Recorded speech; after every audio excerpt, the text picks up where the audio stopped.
Good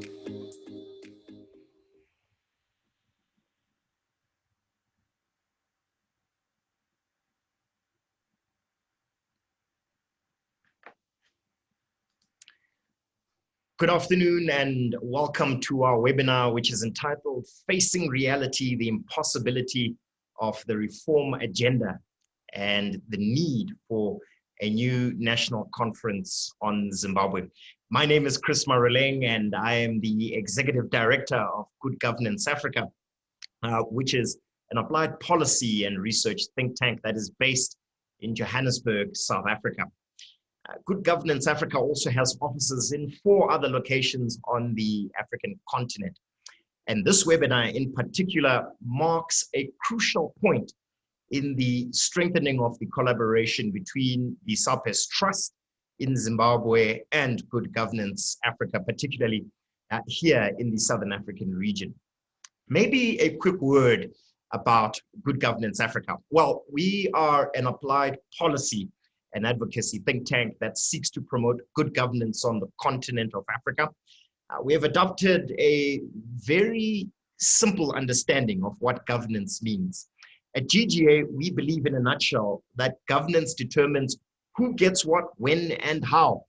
And it constitutes at its basic level the authoritative allocation of resources. That's right, the authoritative allocation of resources normally done by state entities. As such, we then ask the fundamental question on whether this authoritative allocative process is done in the interest of citizens or a narrow group of elites, and more importantly, whether this process is carried out in a transparent and accountable fashion.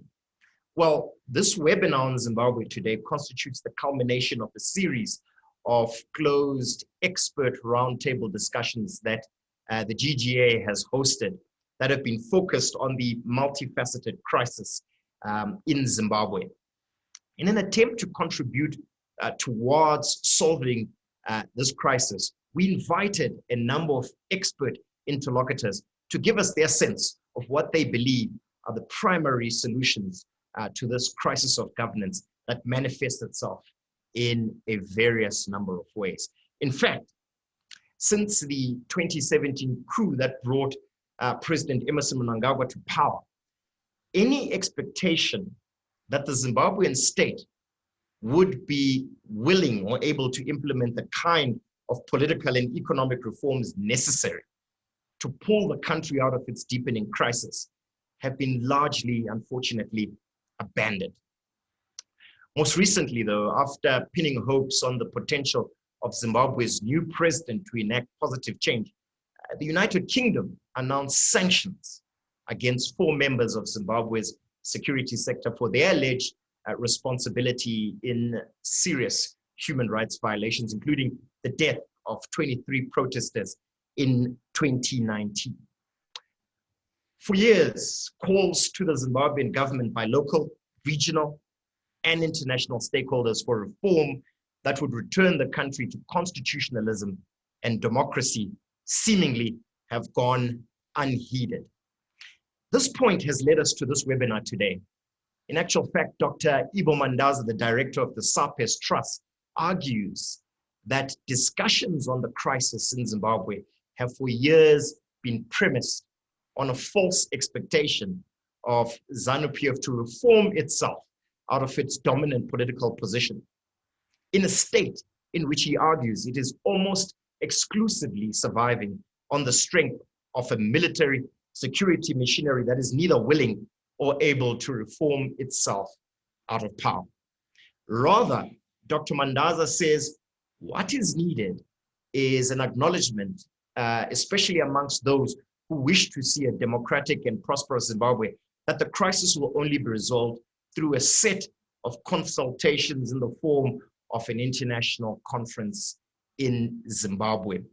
These points were really made in a very interesting paper that he crafted that was titled "The Crisis in Zimbabwe, a Paradigm Shift from False Expectations of Reform in a Securocrat State to a Conference to Resolve It." In actual fact, Dr. Mandaza's piece can be found on the GGA's website. We invite you to go ahead and download this interesting conversation on the prospects of transition and reform in Zimbabwe. However, the key objectives of this webinar today are twofold. They are firstly to interrogate the viability and modalities of a new national dialogue on Zimbabwe, and secondly, to build new partnerships to enact some of the policy recommendations which will be covered in the presentation that follows. Just very quickly, to give you a sense of the format, we'll start off by a presentation by Dr. Mandaza, who I mentioned is Executive Director at SAPES Trust, and then Siku Mashingaidze, who is a Senior Researcher here at Good Governance Africa, will give you a sense of some of the contents of the discussions, the closed round table sessions that we held. Following this, we will then invite a very illustrious set of panelists and interlocutors to engage with us, and we'll give them between 5 and 10 minutes. So these include Professor Stephen Chan, who is Professor of World Politics at SOAS University of London, at the University of London, Ambassador Michelle Gavin, who is a Senior Research Fellow for Africa Studies at CFR, Jana Ngube, who is a Zimbabwean human rights activist, and last but certainly not least, Dr. Ruth Murambadaro, who is a Senior Lecturer at Wits University. So without further ado, let me invite Dr. Ibo Mandaza to give us a sense of this piece that he wrote, which basically gives us a sense of what he suggests is a way forward out of this long-standing quagmire facing Zimbabwe. Dr. Ibo, over to you, sir. Thanks, Chris. Thanks very much indeed. I have to start by really acknowledging the initiative by GGA, our partners with SAPES Trust, in particular Chris Marulang, for escalating this subject to where we are today. It's almost a month since this piece was published, and I'm also grateful to the various newspapers, journals which have published. It has been published in Daily Mail, it has been published at home, in Newsday, in the Standard. It has been on Politics 263. And so there has been already a raging debate over the paper, including very interesting rejoinders and suggestions from people like Stephen Chan, who's on this program, but also people like Todd Morse, people at home. And therefore, I don't want to spend too much time in a paper which has been widely circulated. Maybe just to raise 3 issues. The first is that the situation in Zimbabwe is far from being normal. I've noticed in the last few weeks, there's been an attempt to whitewash the situation in Zimbabwe with Emerson Mnangagwa himself last week, Friday, in so-called a National Prayer Day or something, saying that the country is improving economically, socially, politically. And a few weeks earlier, Bloomberg had some kind of tongue-in-cheek assessment of the economic situation in Zimbabwe, where again there was a claim that things are stabilizing and so on and so forth. I want to say very clearly, as others have said, that nothing has stabilized. And I want to reiterate the point I make in the paper and I've made elsewhere, that the coup of 2017 marked a stage in the disintegration of the secret state. And sadly, our predictions of 2016 about the nature of this state have been proven right, namely that this is a state incapable of reform, completely organically constrained from reform. And what we're seeing in Zimbabwe right now is evidence that the state has no capacity to turn things around. and that things are just hurtling to the precipice, politically and economically. I don't now want don't want to go into detail that with respect to those issues, but just to highlight the following. On the political front, you see a systematic decimation of the opposition in a kind of senseless exercise by the state. I'm not sure what they intend achieving by decimating. 43 MPs have been recalled, representing something over 1 million voters who have therefore been disenfranchised. You have a completely unprecedented onslaught on democracy, where the vote has been literally thrown into the bin, rendered meaningless, and the election process rendered meaningless 2018. Not to mention the question marks around the last election, in particular the presidential election, which, as has been the pattern since 2000, to state the least, was an outcome of rigged elections. And therefore we have, and not surprisingly, given the nature of the state, a situation where there is not possible to have free and fair elections ever under this situation. So the political front alone is bad. We have the economic situation far from stabilizing. We have unemployment rife, nothing new in the region, perhaps, but we have a situation where the country is broken. The deficit in terms of infrastructure development is palpable, is evident everywhere you go around the country. The deficit in the human resource development, the area in which we made great strides in the 80s, has been rolled back. The results in the grade 7s, for example, where we had schools 0% passes, 3% passes. The university output, which is virtually has no prospect of employment. The thousands will continue to flow across the Limpopo in search of greener pastures. The fact that we have 75% of all professional and skilled Zimbabweans outside the country, in the diaspora, 75% of all skilled and professional people outside the country, is a telling statement on the nature of our situation, and still no sign of things improving. The exchange control situation, manipulated as it is, matter of time before it bursts open again into a crisis, and so on and so forth. So the paper, in essence, is a reflection of what has been going on before the pandemic or during the pandemic, reflection of many efforts to attend to and resolve the Zimbabwe crisis, and in particular, the initiative by Cyril Ramaphosa last year in sending 2 delegations, NC delegation and envoys, to Harare. People were quick to say it was abortive. I don't think so. I think it marked a very important development, which development we'd like to see revived as part of this exercise that we are involved in as we are right now. So it's a reflection of what has been going on in trying to attend to the crisis.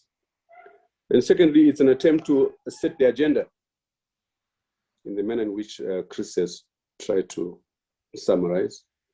Agenda setting, we are not sure how far we can go in agenda setting, but needless to add that this occasion, this event, this discussion is part of that agenda setting to see how we can begin tackling the issues. Therefore, the starting point is that we have a state which is incapable of reform, and therefore the old strategies, in particular the sanctions strategy, 20 years of it, appears not to be yielding any results. The quite apart from the nature of the sanctions, which are far from the kind of mandatory sanctions that Rhodesia experienced in pre-independence. These are targeted sanctions. They have nevertheless overflowed to the political, to the economic. And as I reflect on the US position in particular, it appears that the US is leveraging on the international financial institutions without whose support the Zimbabwe economy cannot thrive. It's in dire need of financial inflows, like most countries, and it's really on a shoestring budget. And the money that's coming from the extractive industries, the only viable economic sector in Zimbabwe, is really hemorrhaging on the back of corruption and a poor monitoring of receipts for these very precious commodities that are going out the country. And so what you have, basically, the foreign reserves, if any, are used to attend to emergencies, supply of medicines, fuel, energy, and so on and so forth. And this is what we have at the moment. So the proposal here is that we combine three elements, interrelated. The first is the national dialogue. So the national dialogue process should continue, but it needs to draw a consensus on the things about which to dialogue.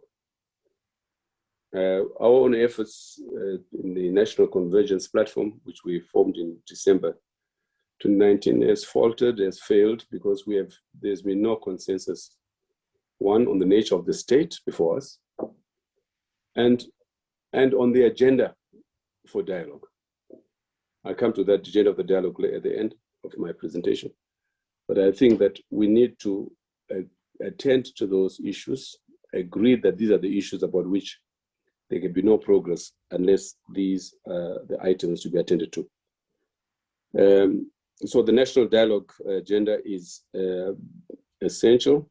It's a prerequisite, but it is a very difficult one. And I'll wait to hear from my discussants their ideas and suggestions as to how we can enhance the process. The second, equally difficult, is regional. It is time when the regional organizations like SADC have virtually paled into insignificance as a factor. And as one of those who was involved in the founding of SADC in 1980, and who has been involved in the history and development of SADC, at least from the kind of work we have done, and indeed the rise of SAPES Trust itself was part of the regional program, regional agenda. I'm embarrassed to have to admit that SADC is virtually dead, and it's no longer a factor. However, within it, we have to accept that the powerhouse, regional powerhouse, which is South Africa, without whose presence, without whose initiative, there can be no meaningful developments in Zimbabwe. And so we're happy that the South African government last year began as it did with the initiative of Zimbabwe. And we're hoping that this can be revived, but with a multilateral approach in which whatever the left of SADC is called upon, the other countries in SADC are consulted, and likewise the AU, to give it a continental thrust. And thirdly, the international. We have a situation now where the international, notwithstanding the limitations and constraints with respect to sanctions, appear to be the most vociferous on the situation in Zimbabwe. We heard the statements by Biden a few weeks ago. We heard the statement from RAB on the 1st of February. We had the statement from the EU, all saying things are not normal in Zimbabwe, things are not well, there's something to be done. And we are hoping that in the same way that we had in 1979, the Lancaster House talks, that perhaps Zimbabwe has reached the Lancaster House moment with the need for initiative beginning at the international level, and in turn influencing the regional, and the regional interacting with the national, towards some kind of a conference on Zimbabwe to discuss the items which I've just listed in conclusion there. The first is return to constitutionalism, including the implementation of the 2013 Constitution, the return of the rule of law, and the return of the military to their backs. I think this point, in my view, is hardly non-negotiable, because it speaks volumes to the situation in Zimbabwe.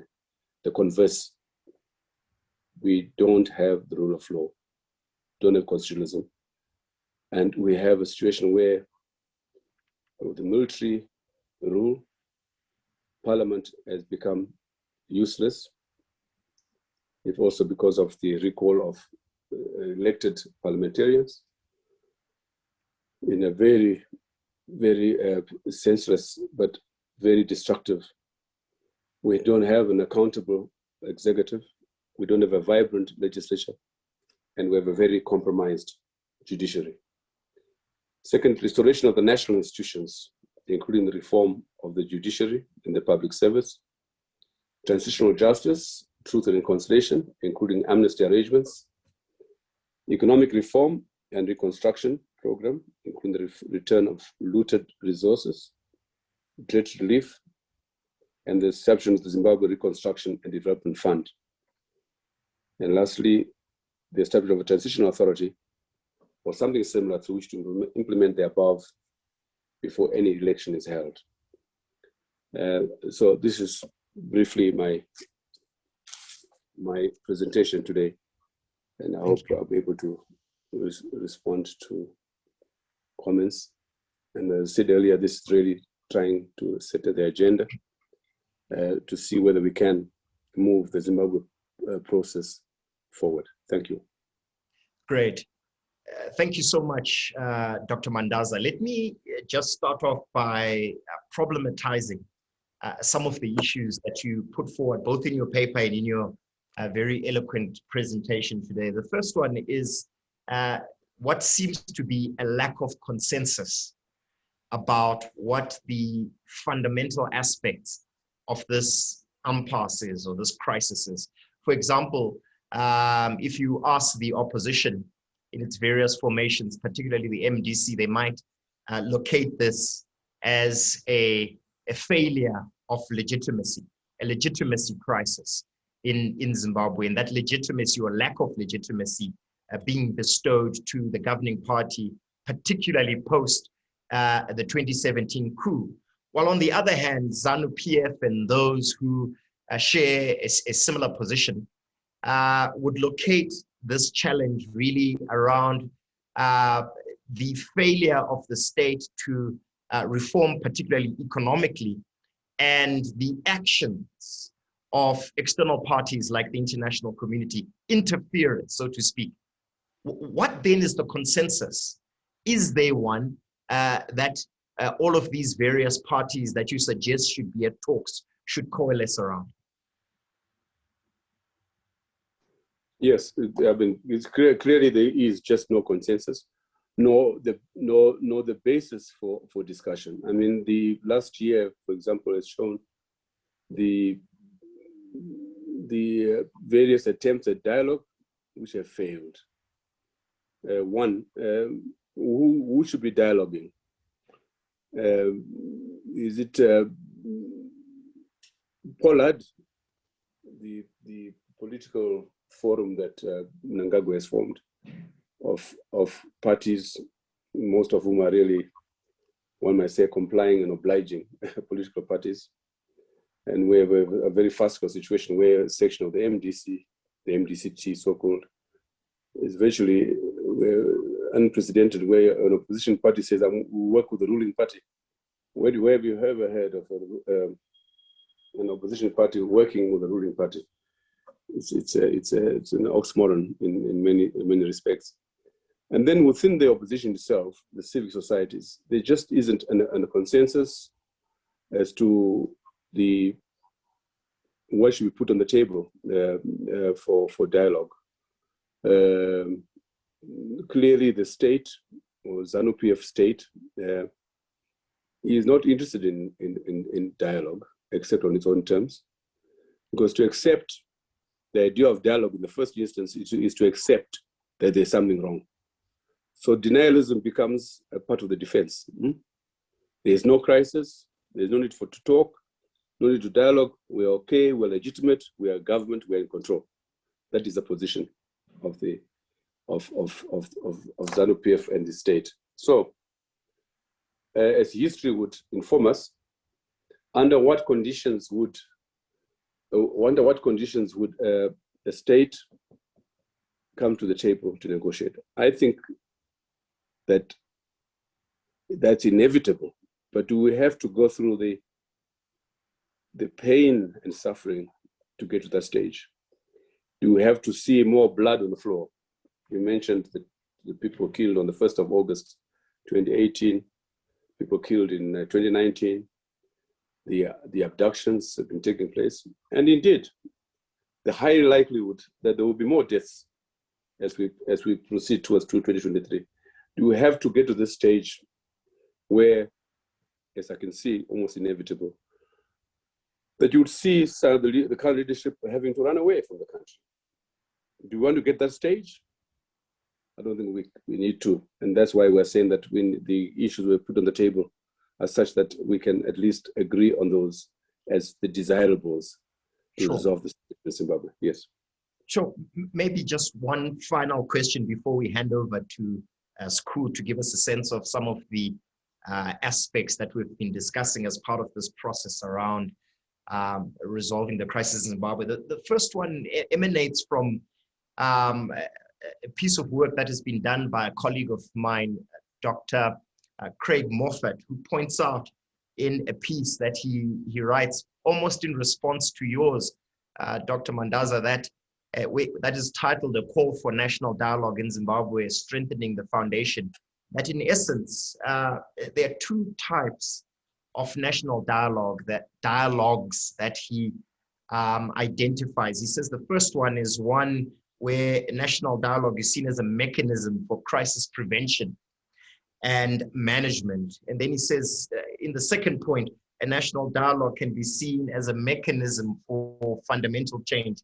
What's interesting about both of these perspectives is one is more short-term in its outlook and its intervention. The other is more long-term and is really challenged by the point that you raised, that it's almost as if we are calling through reform for ZANU-PF in particular, together with its military supporters, to reform itself out of power. And this seems a most extraordinary request, given ZANU-PF's predisposition. What's your view on this, Dr. Mandaza? Well, I make the point there, and I quote Jonathan Moyo, my brother Jonathan Moyo in 2016, he made the point very clearly. You were asking us to reform ourselves out of power. Isn't that the most unreasonable thing to think of anybody? And in political economy, you know that very clearly, that you don't get people conceding power voluntarily, you know. So yes, and that is precisely the crisis, where you have a situation where in the same way that the colonial state, the colonial state founded itself in 1979, where to reform would have meant themselves out of power. I would say the same thing now with the military state in Zimbabwe. It has to be helped out of its dilemma. I have no doubt, speaking to members of the military and members of the state, they're in a dilemma. They're not happy about the situation. They'd want something that can help them out of this dilemma. They're not sleeping. You can't sleep in a situation where you're not sure of tomorrow. You have already seen how the predecessor has left office through a coup.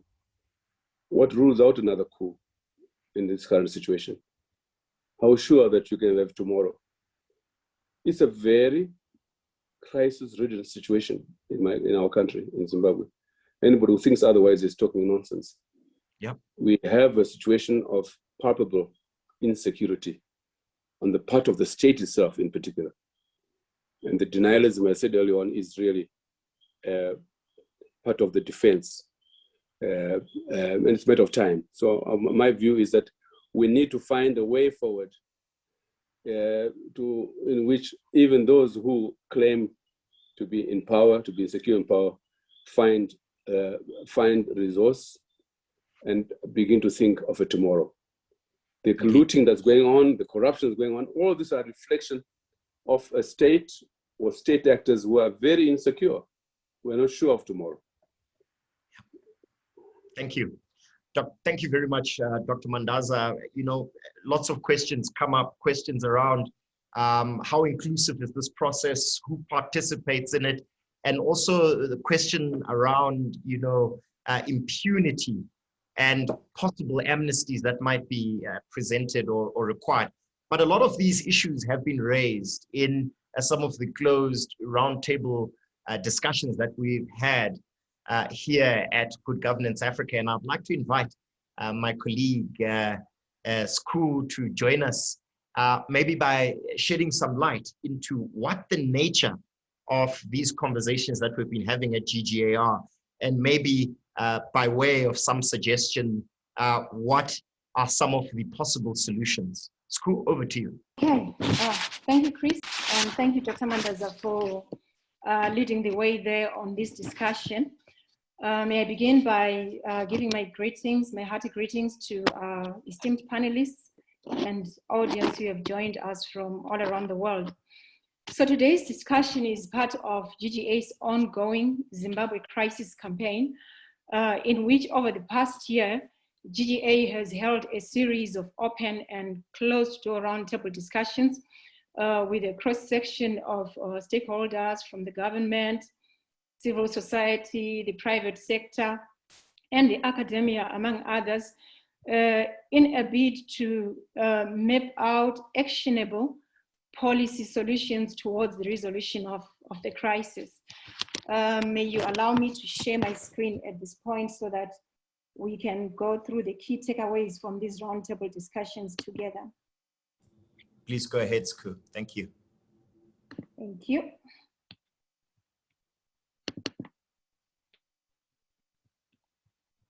I hope you all see my screen now.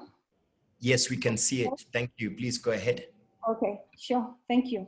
So, like I've already indicated that this is part of an ongoing campaign that GGA has been engaged in.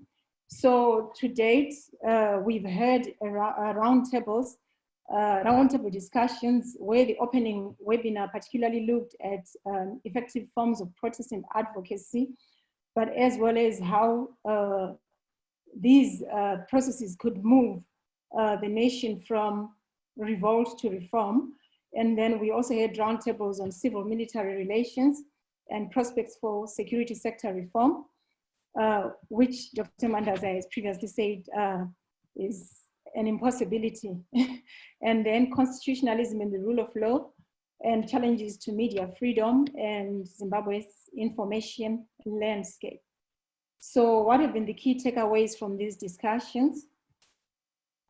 So firstly, that there is need to acknowledge the reality of Zimbabwe's protracted political and socio-economic crisis. I think much has been said about this in Dr. Mandaza's presentation and even in some of Chris' submissions. The whole contestation about what constitutes the crisis. And again, at the same time, you'll find that if you consider what happened last year, the crisis, for example, was dismissed either as a product of a third force or as a result of Western imposed sanctions. This in total disregard of the reality of ordinary Zimbabweans who are battling the realities of this crisis each day. So there is need to acknowledge the reality of the crisis, Because how then do you address that which you cannot define? I think that is where the contestation of the crisis leaves us. How do we apprehend the situation if we can't define it or if we don't want to define it? And then secondly, the situation in Zimbabwe has strong spillover, socio, political, and economic effects to the wider region. And I think this has already been touched on as well. So there is clearly a mandate for the SADC and the AU to unequivocally call Zimbabwe to order, which hasn't really been the case. And then South Africa as well, as already alluded there, some of the actions that it has taken, which citizens hope can lead to some tangible change. And then the call to return to the 2013 Constitution to address major rule of law and governance flaws or deficits. This was raised as one of the paramount measures, but a very difficult prospect as well. I will proceed with our key takeaways. And then the need for a new pathway for a mediated resolution to the crisis, which takes into account the current political and party dynamics. Earlier on, there's been mention of Pollard, for example. You'll find that Pollard is touted or depicted as the best platform for a national dialogue, but is it? And you'll find that Pollard excludes, for example, the MDC alliance, which really, after the 2018 elections rather, had significant representation in parliament, representation which is currently being decimated. So there is really need for a new pathway, and any serious pathway really cannot go in the direction of what we see happening right now, of the so-called opposition that deems itself ready to work with a government that has clearly been at the forefront of human rights violations. And to move on, the new pathway must not be a power sharing agreement like we've heard previously, but it must be an inclusive, citizen-centered national settlement with an accompanying comprehensive reform agenda. And we've touched on the opposition, its decimation, and one of the issues that was raised was the need for it to utilize the current situation and the prevailing circumstances to consolidate itself and to unify. And then one of the key takeaways as well, which I think is one of the major bounds of contention, if I may put it that way, in Zimbabwe, is how the state has responded to experiences of violence. So there is a need for a new transitional justice process, which is victim-centered and places emphasis on truth-telling. Just as an example, the 1987 Unity Accord totally disregarded the harm that was experienced by the victims of Kukurahundi, for example. It was simply focused on the power brokers. It was a big man arrangement that simply ignored the harm on the citizens. And even up to this day, this is what we may call a festering wound. So any transitional justice process that doesn't take into account the harm that citizens have suffered is inadequate. And there's also need to take into account women's victimhood and agency, which must be mainstreamed into conflict resolution processes. I think in this country, one of the greatest silences, although that is slightly changing right now, one of the greatest silences has been on how women's bodies have served as political currency in wars, or if I may put it this way, in men's wars. So, which is why, for example, the response to violence episodes has been presidential amnesties, clemency orders, which really have disregarded the victims. So there's need to take into account women's victimhood as well.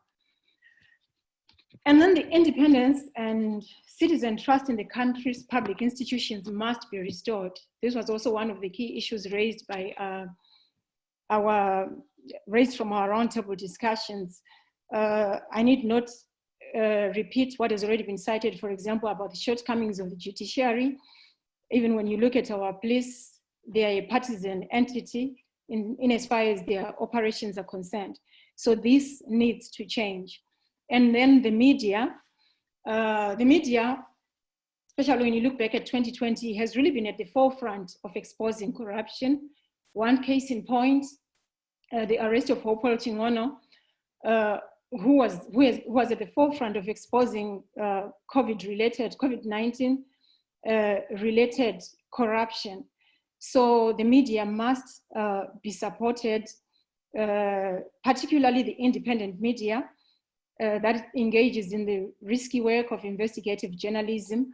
There is need to support the media in that regard, and also restoration of media freedoms as enshrined in the 2013 Constitution. Journalists must be allowed to exercise and enjoy their rights, which is currently not the case right now in Zimbabwe. Okay, so that was it there on some of the key takeaways from the discussions that we have had. However, like I said, this is part of an ongoing campaign, and we have more programs lined up in that regard. So we still have a public webinar that's going to look at illicit financial flows in Zimbabwe's political economy, a research report on sustainable investment in Zimbabwe's education sector, and a series of thematic policy briefs based upon the outcomes of the Zimbabwe crisis webinar series. So that is where we are as DGA as far as the Zimbabwean crisis is concerned. Thank you, Chris. Excellent, Sku.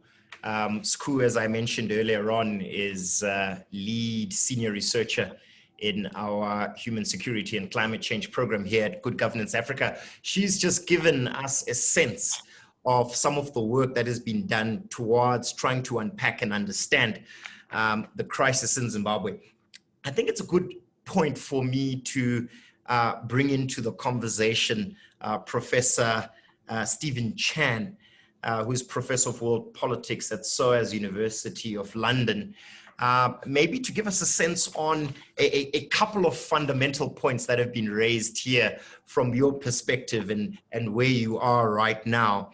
And maybe we could start on asking you a question on how countries like the United Kingdom could play a more positive, a supportive role to this proposed dialogue in Zimbabwe, and whether it is indeed possible, given the fact that, as was pointed out earlier on, that the United Kingdom has recently imposed a new set of sanctions on members of the government in Zimbabwe. Over to you, Professor Chan. Thank you. I'm very happy to be here. I want to thank everyone for the invitation and for the very constructive and penetrating discussion so far. On the direct question about the United Kingdom, I wouldn't hold out too many hopes for any deep, substantial UK intervention or even any initiative supported by others on the Zimbabwe issue.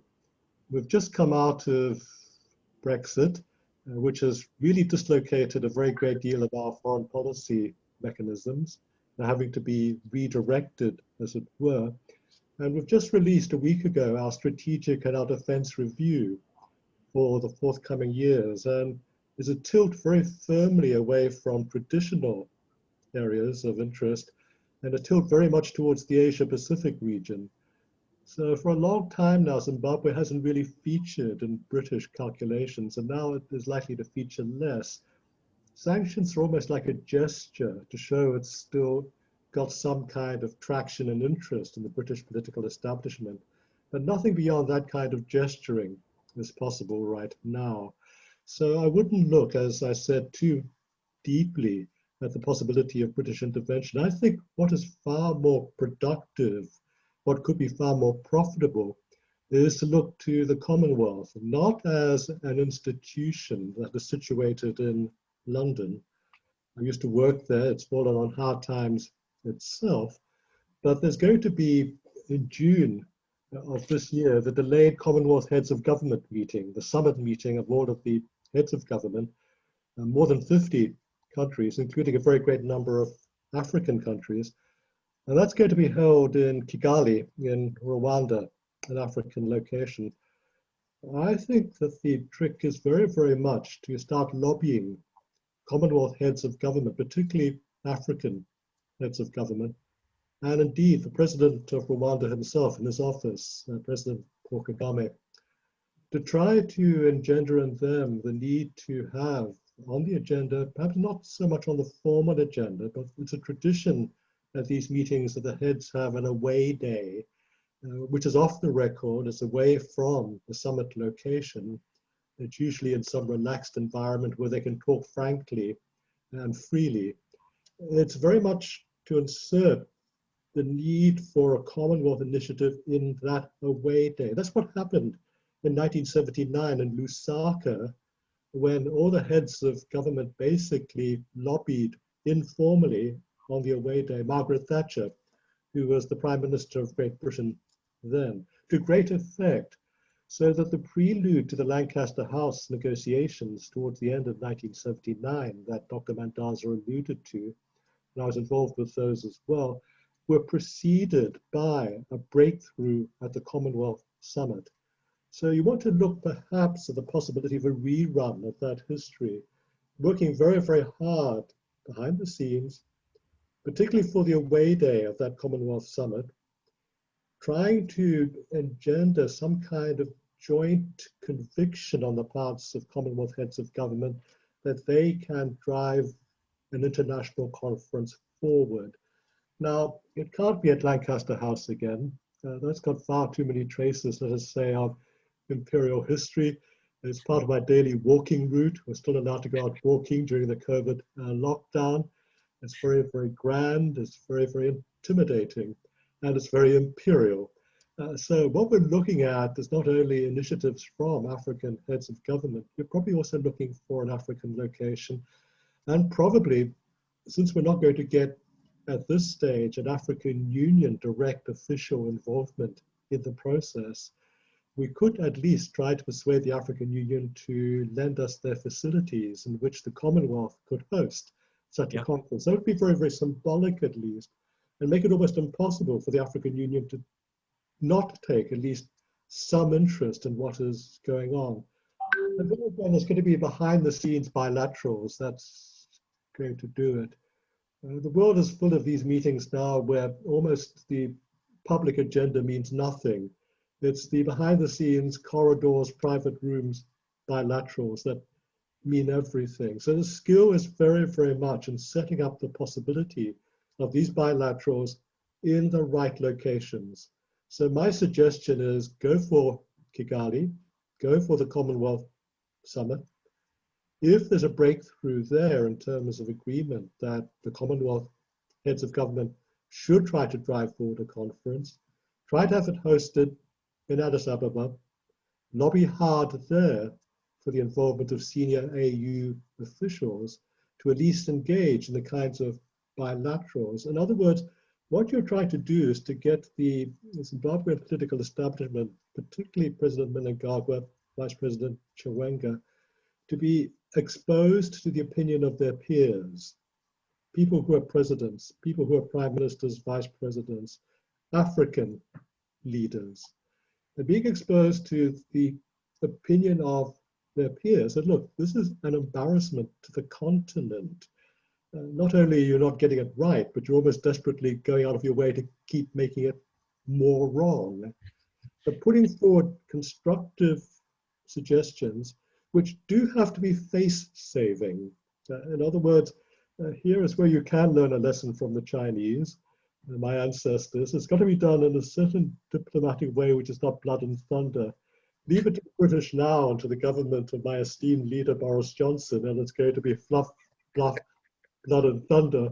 Try to inject, as it were, some sophistication and subtlety into it in a way which I think is possible in the closed company of African leaders. Some very sophisticated people now in leadership positions, and they can have, I think, a major role to play, but it has to be played carefully behind the scenes and discreetly before jumping the gun and trying to introduce a fully public process. So that's my suggestion in answer to your direct question. Fantastic. Thank you very much for answering my question so directly. Let me ask you about something that Dr. Mandaza raised. He seems to indicate quite controversially that SADC is dead. And in that vein, what does it say about the sort of sophistication and prominence that you accord to African interlocutors, specifically the sub-regional interlocutors like the member states of SADC? And more importantly, let me ask you finally, what does this say about the proposed role of South Africa? If you read Dr. Mandaza's piece, he seems to accord quite a prominent role. What's your view on this? Well, in preparation for this particular meeting, I did spend some time talking to my colleagues in quite senior positions in the ANC and in the government in South Africa, but also in surrounding countries, Botswana, for instance, try to get their point of view as to the possibilities of a SADC-based intervention, or even an intervention by individual regional countries. The South Africans insist that their intervention is still in play, but I think that they're saying that as a statement of principle. In other words, what I'm going to say very directly is that they don't have a strategy right now. I think they were taken a little bit by surprise, and perhaps there's a bit of naivety on their part, too much goodwill perhaps, but certainly taken by surprise by the intransigence of President Mnangagwa in their first two efforts to try to convene some kind of dialogue, by the refusal of the president to really factor in the opposition, not letting them meet the leaders and members of the opposition parties. And basically, the entire strategy of the South African intervention was to get a round table, which meant that they had to speak to the leaders of the opposition. When that became impossible without creating a diplomatic, as it were, contretemps, a standoff, they basically withdrew. As I said, they're still open in principle to playing a part, but don't have a strategy as to how to do it. Whereas I think that if you did have a Commonwealth away day type of scenario, President Mnangagwa would be, as it were, able to be exposed to the thinking of President Ramaphosa in a far more direct way, without feeling, as it were, that he was losing too much face in a public situation by agreeing to what the envoys from Ramaphosa were suggesting to him. But it has to be more than just Ramaphosa talking. It has to be a whole set of different presidents basically calling on President Mnangagwa one by one, as happened in Lusaka with Prime Minister Margaret Thatcher. She had a stream of visitors, the most dignified and the most distinguished of the Commonwealth leaders. Something like that has got to be engineered, which means that a very great deal of imagination and, let us say, lobbying has to go into the process well before the Commonwealth Summit is held. So without that kind of preparation and any kinds of demands in the meantime for public, as it were, meetings, that's only going to jeopardize the possibility of some private breakthrough. Yep. And my basic thought right now is that it has to be done at this stage behind the scenes. Publicly, the government of Zimbabwe is going to give away nothing at this point in time. Prof. Stephen Chan, thank you so much for those key insights. We'll bring you back later, but I think it's a good place for us to bring in Ambassador Michelle Gavin. And as you're aware, Ambassador Gavin is a senior fellow for African Studies at the Council of Foreign Relations. Most interestingly, though, and particularly for this conversation, she was former US ambassador to Gaborone and a representative to SADC. A lot has been said about the role of the immediate sub-region in this proposed dialogue. But what I really want to ask you, Ambassador Gavin, is what's the view from Washington right now? Is Zimbabwe even a priority for the Biden administration? Is it something that they're really exercising their policy caps or policy minds on? Well, thank you so much. And just quickly, thank you for inviting me to join you. It's been such a rich conversation. I've really taken a lot from it. So as an observer of the Biden administration, and I don't want to misrepresent myself as speaking for it, like every government right now, there's a lot on their plate. We've got a lot of work to do here at home. You know, our own democratic crisis continues to preoccupy the administration. Obviously, we're all in the midst of this pandemic. There's a lot on the foreign policy agenda, most notably calibrating the US relationship with China.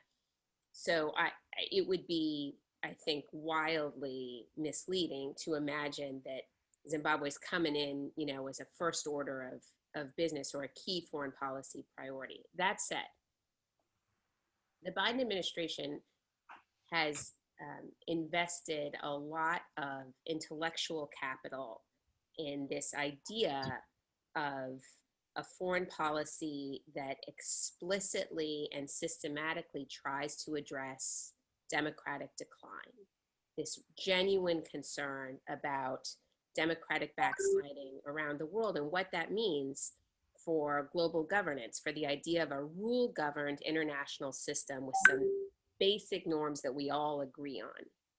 And I do think it's important to note that I think there's a recognition in the Biden administration that this doesn't mean just a return to a different era where the US had perhaps more leeway to decide what those norms were, but it also doesn't mean a sacrificing of sort of fundamental democratic and human rights principles. So this is where I think Zimbabwe becomes quite interesting, both because it is a very clear example of the relationship between corruption and illicit financial flows, which is a big part of this democratization agenda, right? And the kind of problem of electoral authoritarianism, the window dressing of democracy that actually conceals, you know, rising authoritarianism. So there's a lot that the administration is particularly interested in finding some new ways to address and critically new allies to work with that's so manifest in Zimbabwe's long crisis. And the other piece that I think that Zimbabwe's kind of got going for it in terms of rising to the level of getting some senior attention is that there's a lot of bipartisan concern in Congress about Zimbabwe. Bipartisanship is a hard thing to come by in the United States these days, and an issue where you have real consensus about at least the diagnosis of the problem, which I think, you know, was laid out so beautifully in this session, and I think is very much something that would resonate for members of Congress who followed this issue. That also makes it an appealing, this bipartisan consensus makes it an appealing agenda item in that here's an example perhaps of how we can all work together. Now, but that's sort of the good news, right? Yeah. The bad news is the United States is not going to resolve the crisis in Zimbabwe, right? And it, for lots of reasons, it can't. It's not our call. Our tools and the sort of tools in the toolbox, the levers of influence are limited.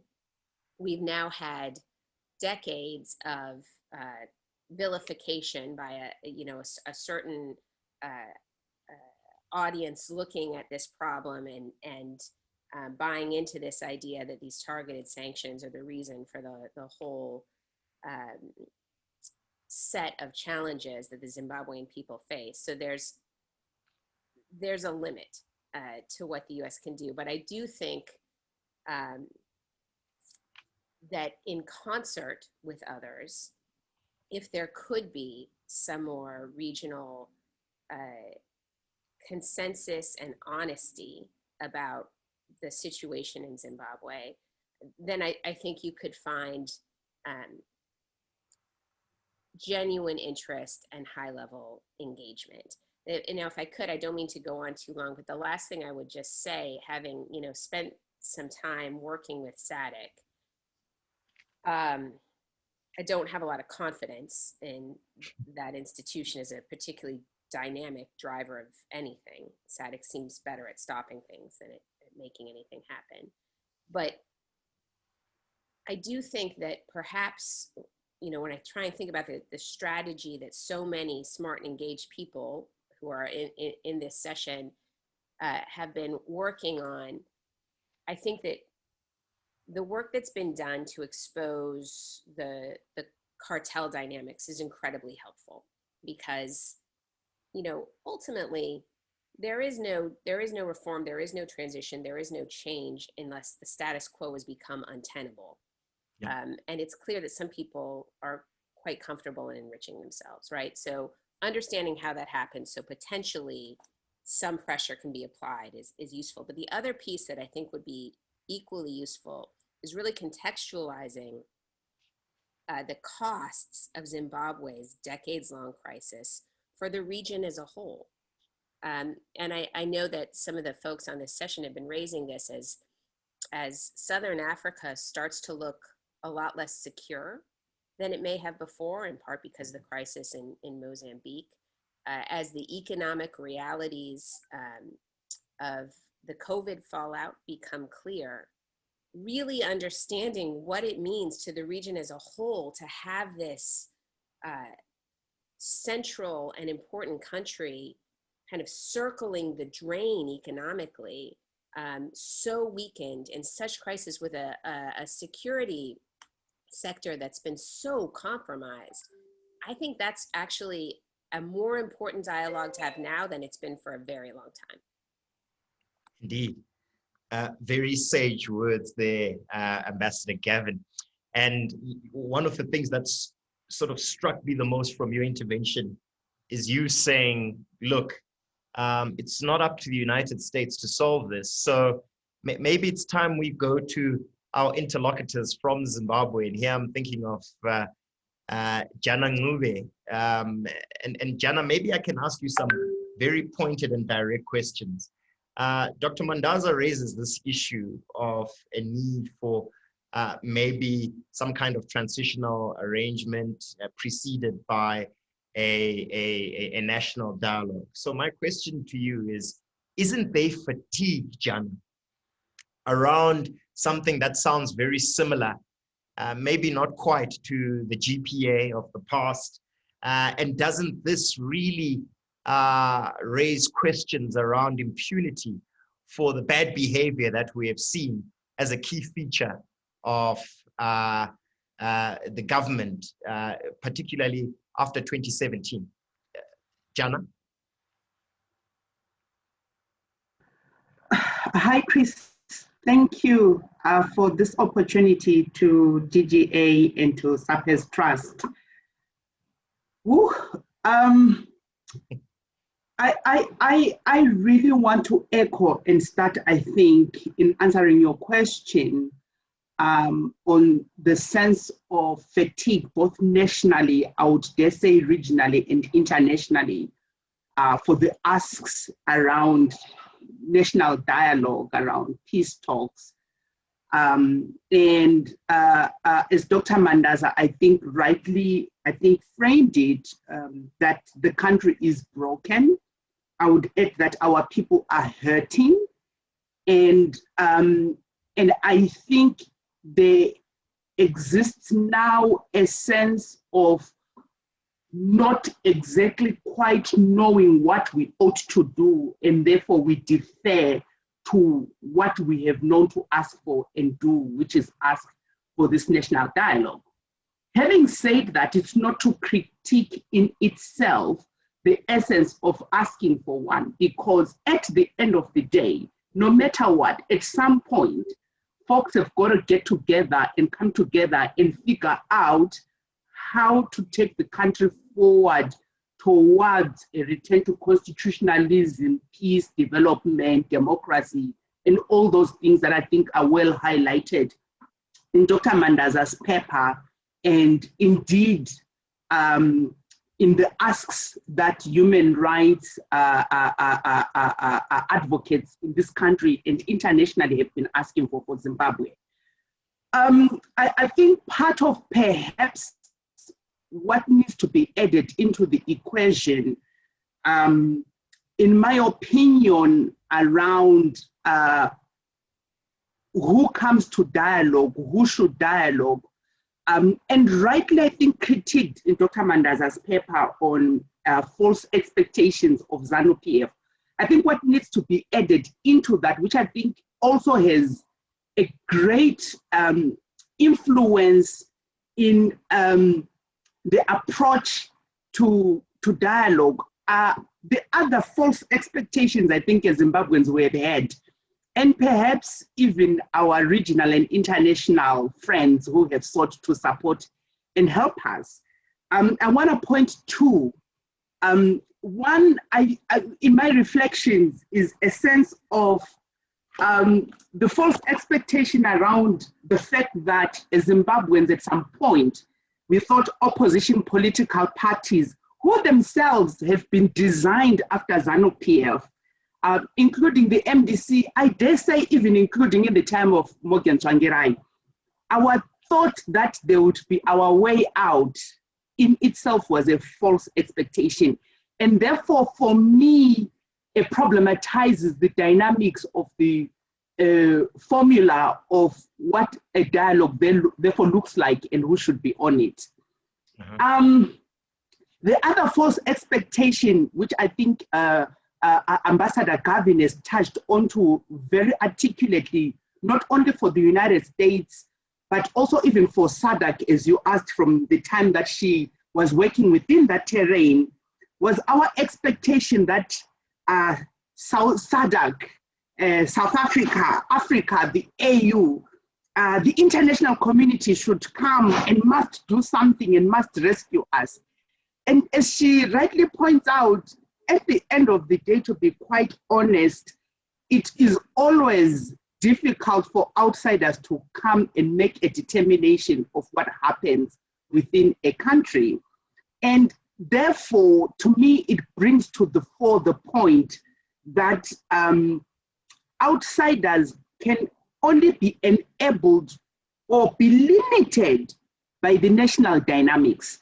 So the point comes back that if we are going to have any dialogue at the end of the day, Chris, there's got to be some national clarity by actors in Zimbabwe that ought to create a set of conditions to incentivize those we judge to be the key actors to come to the table. Now, I say that it's perhaps a charged statement in terms of what does that mean, what does that look like. I think Dr. Mandaza kind of inferred to what it could, an extreme version of it could look like. But until as Zimbabweans, I think we learn from the times we have had success in pushing political actors, which I think we did with our constitutional agenda until we got the kind of constitution we wanted as a people, but also learn from the mistakes of the post-GPA era. I think in his paper, he really nicely points, I think, to the false start of the National Convergence Platform. It sounds and seems to me there's sort of a death of leadership in the country, not only amongst the political actors, but also even amongst us, the non-state actors and the civics. Until we articulate, I think, a clear ask of our people, of ourselves, and challenge ourselves to reform, I think it becomes difficult for outsiders to come in and support and facilitate the things that are important for us. What wonderful intervention there, Jana. But I can't resist the temptation to bring in bring back Prof. Chan here. And this is maybe to respond to a question from another professor, Van Niekerk, who is one of our senior research associates here at GG. And he says, what is the motivation for giving Zimbabwe special treatment? Given fierce competition, he talks of Mozambique, currently cites DRC, Somalia, the Central African Republic, Libya, etc., etc. The list is quite long. Why special treatment for Zimbabwe? Does the situation require this, given what appears to be even a lack of consensus within Zimbabwe for such transitional arrangements or even dialogue? Prof. Chan? To quarantine Zimbabwe, it's part of SADC and it's not going to disappear. It's very, very much then a case of what do you do with, let us say, a difficult neighbor. The chief benefit, I think, has to be seen in terms of its economic contribution. I think once upon a time, there was a dream that if you had the most productive countries in the SADC area, and that included countries like South Africa, very much Zimbabwe, Botswana, perhaps Namibia, perhaps very problematically, of course, Angola, that if you have that kind of economic dynamism at the heart of SADC, then the region could punch above its weight in international quarters. Now, the meltdown of Zimbabwe has essentially taken away the entire region's capacity to punch its weight or above its weight. And so it actually needs to be joined up economically in a way which is impossible until the Zimbabweans get their economic act together. The lack of an economic act is directly tied to the lack of a progressive political act. Both are directly tied, of course, to the phenomenon of corruption. But basically, the outlook is not just to treat it as a special case isolated unto itself. Yeah. It's very much to treat it as part of a SADC that means something in the world. What you've got right now, and you could take the key example of this in terms of COVID diplomacy. I hope Ambassador Gavin doesn't mind my taking her country's name in vain, but the United States COVID diplomacy is going to be absolutely anchored in the Asia-Pacific area, while complaining that Chinese COVID diplomacy is anchored in Africa. But why is the West not emphasizing Africa as an epicenter for COVID diplomacy when it needs intervention of this sort so much? Because you don't punch your weight. And you've got to punch your weight. You've got to basically have the rogue states, let us say whatever you want to call them. There are all kinds of interesting names that I can think of, but let's be polite in this particular seminar. In a region like SADC, which could be integrated, it could be tight, it could be genuinely coordinating. And I share the ambassador's skepticism about SADC. I've been watching it since its very beginning. My friends were part of the early apparatus of SADC. But even they, if they were still alive, would probably be dismayed right now as to its lack of initiative. But it is going to come down to the individual countries to bring the group together. And the group can only come together in a meaningful way if it's able to be more economically integrated. So right now you can't carry Zimbabwe and still have a dynamic region. So the incentive is Zimbabwe gets brought in to be part of a dynamic region. Nothing special about Zimbabwe by itself. A lot of conceit, a lot of ego, a lot of self-regard in Zimbabwe. Nothing of that sort whatsoever. Part of a Southern African whole, part of a holistic, integrated economic unit. Got you, Prof. Dr. Ruth Murambadaro from Wits University. Some people have actually said that the crisis in Zimbabwe has almost become a domestic South African issue. Here we also hear Professor Chan saying it's not just a South African domestic issue, but it really talks to the influence and the strength of the Southern African region. What then, if this is to be believed, can be done to make the South African government realize that it is not because Zimbabwe is exceptional that there must be an intervention and engagement by South Africa, but because it is of strategic relevance to South Africa? What should be done? Well, what should be done? I've got all kinds of advice to give to President Ramaphosa, but I'm not sure whether you asked me that question or whether you were asking one of my co-panelists. I think I might have interrupted my co-panelist, so I'll hand over very much to her. Sorry, Prof. I'll come back to you, but yes, Dr. Murambararo.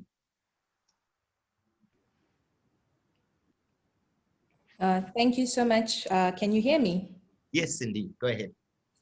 I guess where we start off is by understanding the commitment that the AU had made, to silence the gun by 2020. And now we're in 2021. Of course, we, facing the COVID pandemic, which in some way has sideswept the focus of government from a real peace and security focus, where we now looking at the human threat that is being created by the pandemic. But what remains a big question, and especially because South Africa was the chair of the AU, in 2020, and it then, from that point also being a member of the AU, has a role to play in fulfilling that commitment of silencing the guns, even though we are past 2020. But I guess part of the key challenge which the SADC region could be facing, which really emanates from the global challenge that still exists, for me, especially as I look at the impact of conflict on women as a constituency, when we're looking at the dire state that women in Zimbabwe are living in since time immemorial, is that, we have not yet conceptualized what it means to experience violence, what it means to embody a body like I have of being a woman in a state that is under security regime for time immemorial. And those things I don't necessarily think can be addressed through an international conference per se, but needs to be a conversation that starts internally, where we are now really asking ourselves, who are we as a people? And where do we need to go? Of course, we had such a similar platform in 2008, but the sad truth with such a platform that was there is the parties that were drawn to the table to engage about what future do we want to see Zimbabwe taking ended up really playing political game winning, in the sense that they are personal interests that in some ways overtook the bigger national projects that needed to be achieved. And that really has put the country in a dire situation where, when we think of having conversations about what it means to build Zimbabwe, you cannot necessarily ignore the personal interests that different actors bring to the table. And how do we begin to unpack and unbundle those interests such that we begin to think of a society outside of ourselves, a society that does not necessarily privilege a few? And sorry to say, the Lancaster House conference did not build a foundation for Zimbabwe where we can imagine ourselves outside of the personal interests of the actors that were party to that conference. And I fear that such a conference being repeated might actually, re-trap us into this cyclical violence that was forged in 1980 as we were thinking that we are birthing a new Zimbabwe. But of course, we know that did not necessarily come into play. So really what I would put forward as a suggestion in rethinking the state of Zimbabwe's, issues around peace and security is to firstly define, what it is that we want to see when we are thinking about ourselves. So I put this in the point that we need to rethink the state in Zimbabwe. Need to look into, the questioning, this idea of the two republics, which we see in Zimbabwe. And Peter Eke talks lovely about how, because of colonial legacy, most African states, Zimbabwe without any exception, is living with the idea of two republics. And this idea of two republics needs to be critiqued such that we can build a society that is inclusive. We also need to rethink the ideology of power, identity, and belonging. Who holds the power? Who's supposed to hold the power? What identity do we want to have of ourselves? And what sense of belonging, or the state, the space we occupy, how do we relate with that space? Really are big questions we need to be thinking about. Of course, we need to unlearn coloniality, because it is at the root of, all, in some ways, many of the challenges that we are finding is at the imagination of Zimbabwe, and the divisionism that has been created by the colonial legacy, and in some ways has been co-opted into this new state that we seem to have, which I say we need to question it. And also, what becomes important in terms of learning, we need to learn what it means to be human. Because for me, the biggest crisis we're facing in Zimbabwe is a lack of co-shared values. Here, I don't refer to the idea of patriotism, the idea of, a sense of belonging to political partisanism. That's not what we're talking about. We're talking about fundamental values of being humane. What does it mean to have those humane values? And what then, how do we build a sense of being that allows all to see the humanity of the other and the value of coexisting, and a sense of reference that one's humanity and aspirations should not erase the existence of the other. For me, that is a fundamental sense of understanding and perception that is lacking in the dialogues and engagements we have about Zimbabwe. Fantastic. And of course, that's something South Africa needs to think about, because the effects of whatever is happening in Zimbabwe translates to South Africa and the sense of belonging that each one needs to have. Great. Let me bring back Dr. Ibo Mandaza. And basically, Dr. Mandaza, a number of issues have been raised by way of either augmenting your call for some kind of dialogue, or in actual fact, maybe somewhat criticizing the prospects of success of such an interaction, particularly given the role of the various stakeholders that are suggested. Do you want to respond to what has been raised in response to the discussion that you've raised so far? Dr. Mandaza? So thanks, Chris. I don't think that I expected such a positive response to the agenda setting that I spoke about at the beginning. The agenda setting, which is implicit in my paper. And I was very pleased to, in particular, the responses by Jana Nube in agreeing that our country is broken. And then in her elaboration on the false expectations at various levels, not only the level of Balupia and the state, but on the part of all of us, the false expectations. But I think hers was a very important intervention, that our country is broken and our people are hurting. It's something that's stuck to my mind. And secondly, my brother, Stephen Chan, we are contemporaries. We were at Lancaster, although we didn't meet much. We were in the early days of Zimbabwe in the 80s. And as I said earlier, Stephen is one of the people I've been engaged with, and is one of those we are currently working with behind the scenes. And in particular, it's 2 points he made. One is the need to keep the dialogue or the discussion, the process that we're engaged in, very much behind the scenes.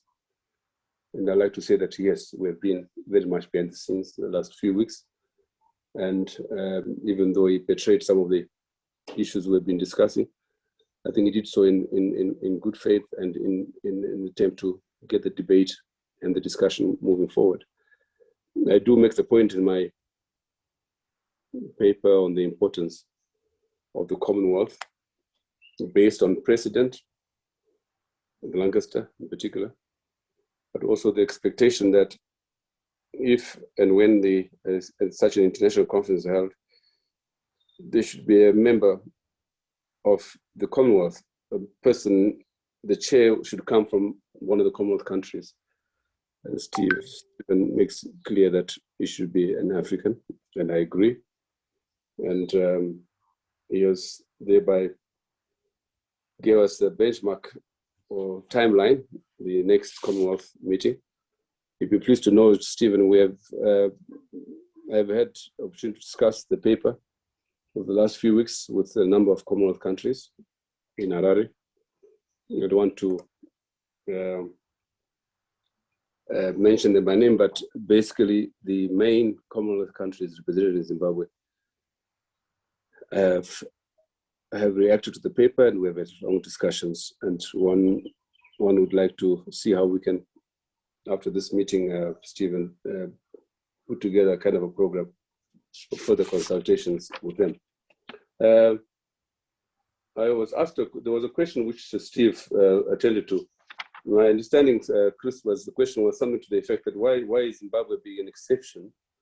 And I took to understand exception in terms of a crisis when other countries in the region are likewise in crisis situations.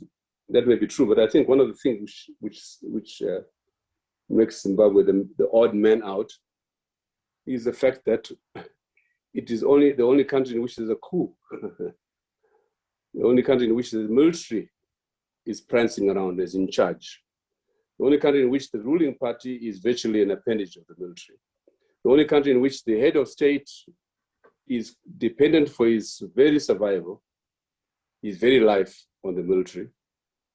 It is the only country which is completely odd in terms of the contemporaries in the neighborhood. And that makes Zimbabwe the crisis situation that we are talking about. Thanks, Chris. Wonderful. Thank you for that intervention. I'm quite cognizant of the time, and at this stage, I think it would be a good idea for us as we receive or call for questions from our audience on our question and answer facility here on Zoom to really raise your questions, and I'll try as best as I can to put them out. I may not put them in the same manner that you did, but certainly we are considering all of the questions. I'd like to ask our panelists now to basically start off by maybe giving us in between 5 and 10 minutes their closing remarks on what they have taken out from the discussion as we receive questions from the floor. And if I can, maybe I can start with Ambassador Gavin, as a lot of has been raised with regards to your intervention. Ambassador Gavin. Well, thank you again. And I do think that this is a really rich and interesting discussion, both in the sense of identifying some of these very fundamental questions that Zimbabweans are asking themselves and need to come to some consensus on, and really trying to be honest and practical about the role of the international community and what can and can't be expected from external actors. What I, find particularly compelling is this idea of a more unified and more kind of strategic message coming from the many elements of Zimbabwean society who've been pushing back against human rights abuses, against corruption, against authoritarianism for so long. It's an incredible story of resilience and persistence, but it is a bit fragmented. It allows one to sort of choose one's own adventure in trying to be an ally to Zimbabwe, which is unhelpful ultimately. So this, I think it was such a powerful point that Ms. Nube made about the importance of coming to more unity and a very clear set of, if possible, asks of the international community. It's a lot easier.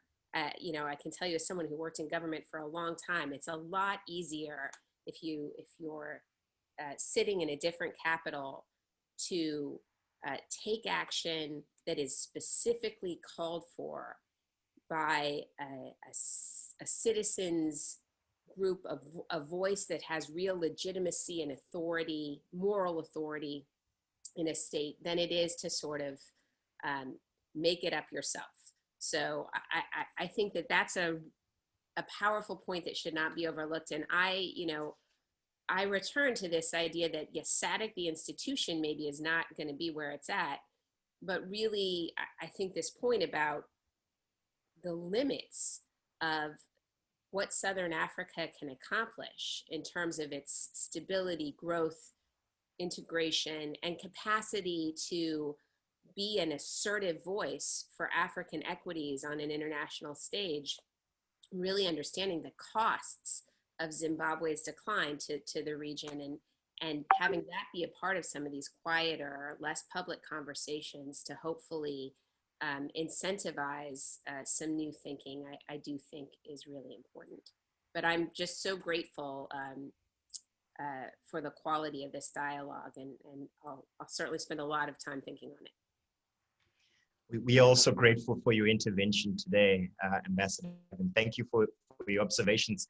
Ms. Janangube, maybe you can come in with your closing thoughts. Thanks, Chris. A month before Kofi Annan sadly passed away in August 2018, he was in Zimbabwe. And he attended, I think, quite a poignant meeting, which was referenced the Citizens Manifesto. And one of the things that he said there has been an inspiration for me. And I kind of feel like, all of us everywhere in the world, the last words of your elder when they pass away are really quite important. One of the things that he said to us was, if the leaders fail to lead, the people must lead and make the leaders follow. And for me, it's a rallying call for us as the people of Zimbabwe, because those that we have looked to lead in the political spaces, honestly, I have no hope in any of the political parties and political actors of my country at the moment, like none. What we have seen is folks who are not pushing a people-centered agenda. I think Dr. Ruth spoke of it well, because if you start from where the people are at and what they're experiencing, your leadership aspirations, therefore, ought to be about serving those people. And that's not what we've seen. I mean, even in the time of the GPA, when the opposition was part of government, we didn't see them motivated and moved by what moves the ordinary Zimbabwean. Yeah, there's been disappointments within civil society, but that's where I will look for, and that's where I must look for inspiration and for hope. And like I said earlier, I'm really hoping that these discussions, that even your solidarity, Chris, is an important regional entity and player in governance and democracy, that we can really come together and learn from the mistakes that we have made, and also learn from the successes that we have had. Because I think in the despair of what's going on, sometimes we forget that as a people, we have come together before and made this is an PF-led government take a cue from us. And I think this is the time again to do that. And so hopefully through these discussions, really we can see a spark of hope, of action, that we will not be aligned, we will not agree on anything, but like Ambassador Gavin said, maybe just be a bit more strategic and make strategic choices about things that are a bit more important to get things going in the direction we need, and not try and solve everything, because we can't. Things are just too much in a desecrated state. So what are those strategic things? And we have consensus around that and work around that, and the rest will follow. Thank you so much, Janangube, and maybe I can hand over to Dr. Murambadaro for your final observations.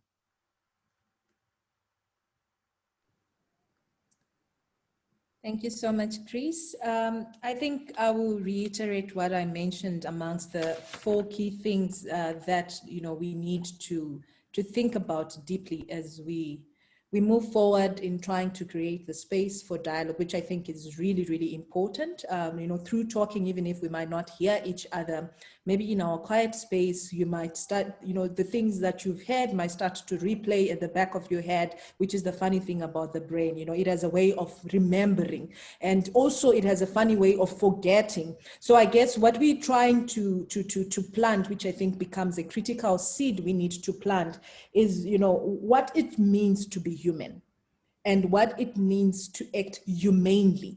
That is, for me, a critical thing, such that whoever comes to the board to engage and represent, whatever constituencies or entities that, you would be representing, you need to rethink what it means to be human and what it means to act humanely. Those things are really not yet playing out in our current society.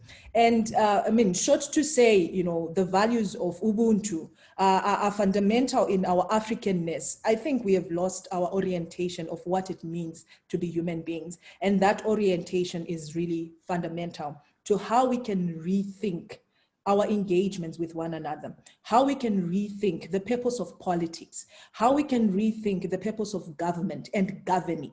Because when we do not rethink those things, whatever we put in place will still not serve our needs and interests and bring us the held aspirations we need as a people in order to prosper and build a future that the generations that come after us will not be asking, what the hell were they thinking, or what the hell was wrong with their mind, So we need to be thinking deeply about those issues. Thank you so much. Lots of passion there coming from Dr. Ruth. Let me hand over to somebody who I know has been thinking a lot about this role of governance, and that's my colleague, Scoop.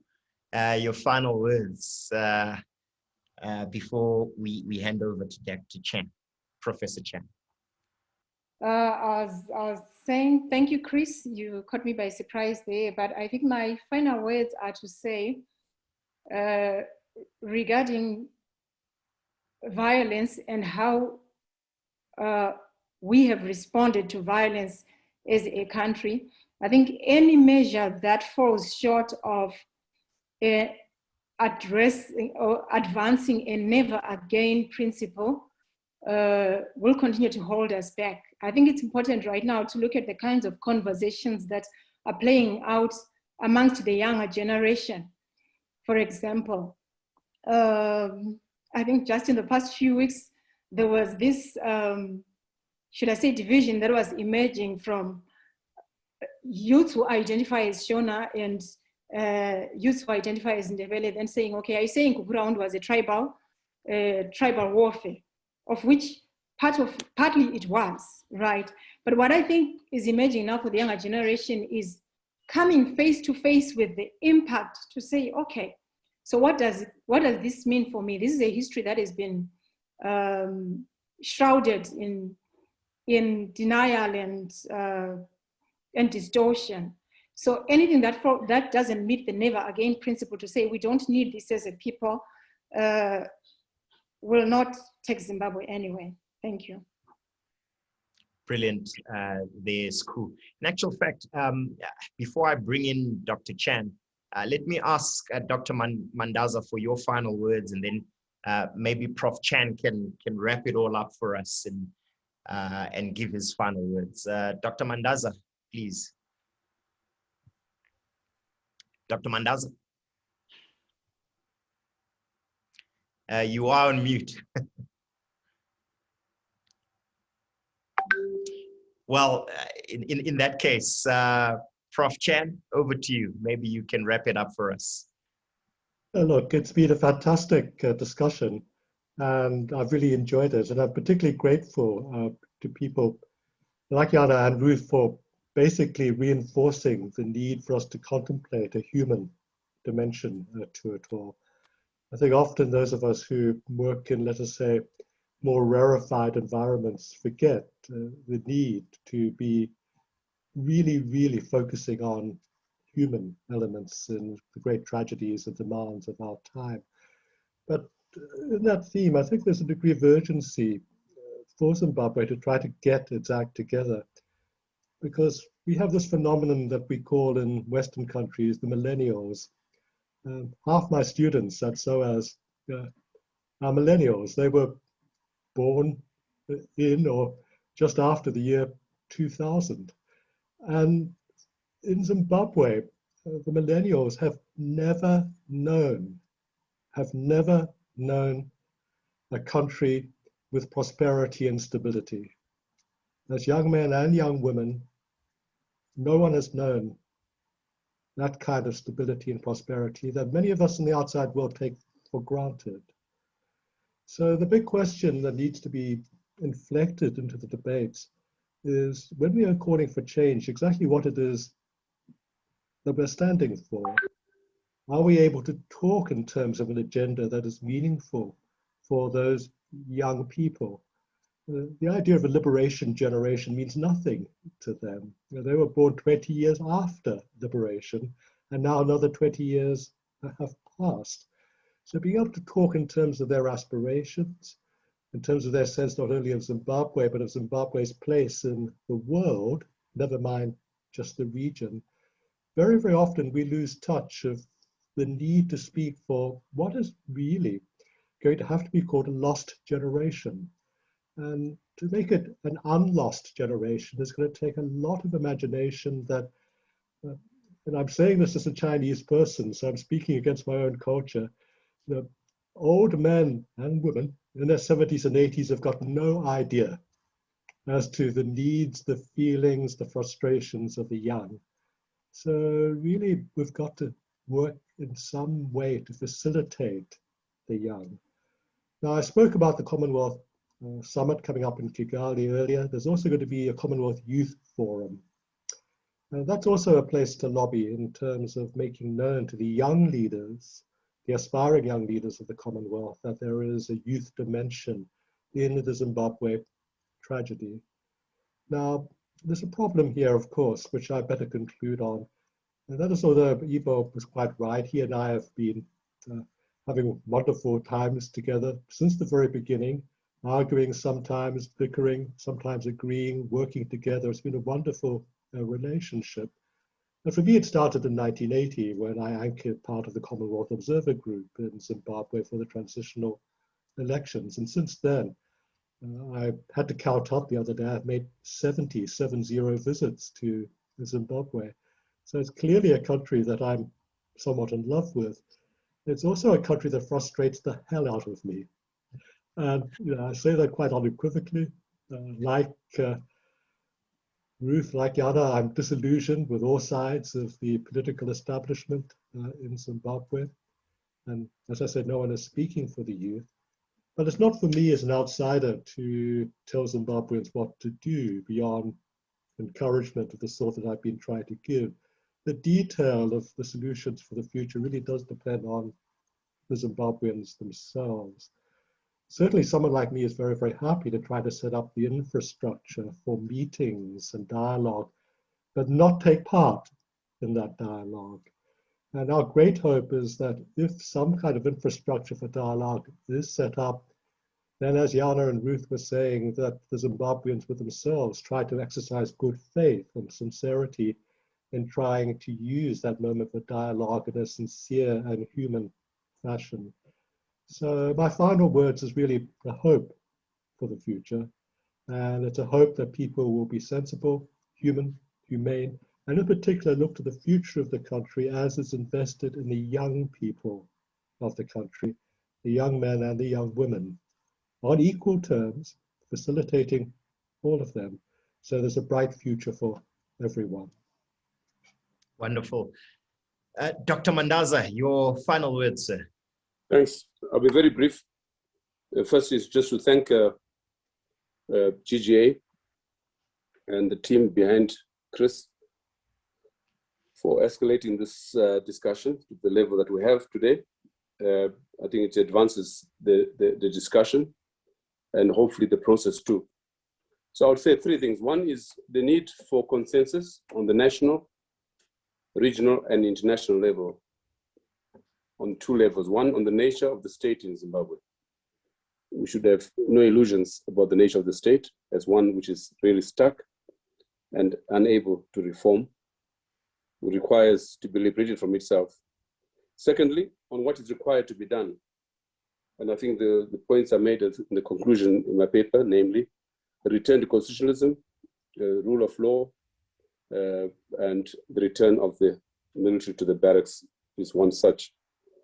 And three, to establish the basis and parameters for continued discussion towards the international conference or something similar to carry this discussion forward.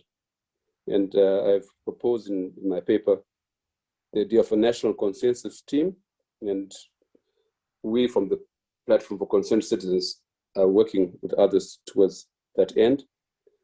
And secondly, a mediation team, which may include persons who are familiar with the Zimbabwean situation over the years, people who can help in mediating between Zimbabweans themselves in the first instance, and also in facilitating the regional and international engagement on Zimbabwe. And lastly, the modalities, I think SAPES Trust and the PCC and the GGA should continue the discussion, and the point made earlier that we need to work behind the scenes diligently, carefully, and patiently to ensure that there's a buy-in at the national level, regional, and international levels. Again, thank you very much indeed, Chris, and thank you to all. And good to see Steve and Jana and Ambassador Michelle Gavin. We met a few weeks ago on a similar platform, and the young Zimbabweans, Siku and Ruth. Thank you very much. Thank you so much, Dr. Mandaza. Certainly, the dialogue today has been very rich, very deep, and has given us key insights into the prospects of some kind of a negotiated settlement in Zimbabwe to the current impasse in which this country has found itself for a number of years now. But what is really striking to me now is that in the absence of a number of key things that I've noticed, it would be difficult to see some kind of negotiated transition. One is political will. And this really relates to something that has been raised earlier on, that those, especially in the governing party, if they find themselves in a position where they choose to engage in dialogue simply from a position of simply wishing to demonstrate willingness, this will not suffice to move the needle forward. The other one says that it is quite apparent that the current transitional government and its preceding dialogue needs to be linked to other transitional processes. And in doing so, I think that it promotes a real structured engagement to addressing the crisis in Zimbabwe. One of the things that is quite apparent and has been touched on by a number of our interlocutors today is the need for common ground among parties, particularly from a strategic perspective. I think the diversity that we see is also a richness that we must embrace, but at the same time can lead to strategic weaknesses that leads to policy incoherence and inconsistency on the part of those who would engage in the interest of finding some kind of resolution. One factor that is common among most of these dialogues is the fact that we need to bring the citizens, that is the public, along. If we fail to find the buy-in of the public, what normally happens is that it becomes an elite process that replicates the kind of fundamental deficiencies in the processes that we have noted in past experiences. And therefore, it leads me to the last point, or the second last point, which is that there is a need to learn from experiences of the past. for various number of reasons. But finally, I've been really fulfilled by the intervention of some of our interlocutors from the developed North, or the West as it may be, who say that the role of external actors must not take away from the need for national ownership. International actors, regional actors can only act as supporters to the process, but cannot be seen to be acting to save Zimbabwe. Only Zimbabwe can save itself. Certainly, the approach to saving Zimbabwe can be identified coming from a number of propositions, but ultimately, it is up to the people of Zimbabwe to find a solution to this protracted crisis. On this note, I'd like to thank everybody who's joined us today and stayed on to listen to us as we have engaged on this vexing question related to the crisis in Zimbabwe. I hope you've enjoyed the conversation as much as I have. Let me thank again our panelists and wish you all a very good evening. Take care.